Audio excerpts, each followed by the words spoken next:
আচ্ছা, অ্যাকোয়াগার্ডের ক্লাস চলছে আমাদের, দেখতে পাচ্ছেন। আমরা জানি অ্যাকোয়াগার্ডে কী থাকে। প্রি ফিল্টার থাকে দুটো, তারপরে বা প্রি সেডিমেন্ট ফিল্টার, তারপরে সেডিমেন্ট ফিল্টার, তারপরে কার্বন থাকে। কার্বনের পরে সোলেনয়েড ভাল্বের পরে বুস্টার পাম্প থেকে আমাদের ইউভিতে আসে, যেটা লাইটের আমরা জানি ব্যাকটেরিয়াগুলোকে নষ্ট করে। তারপরে আরও মেমব্রানে আসে, আরও মেমব্রান থেকে আমাদের জল আরও মানে রিভার্স অসমোসিস হয়ে যায়। তারপরে জল ফিল্টার হয়ে যায়। এখানে আয়রনের একটা ফিল্টার থাকে।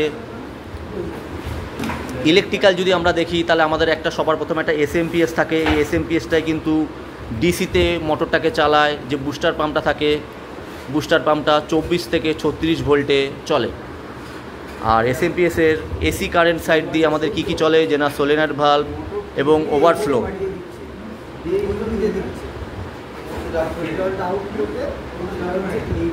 তো এভাবে আরও মেশিনও বা ওয়াটার পিউরিফাই এই জিনিস থাকে।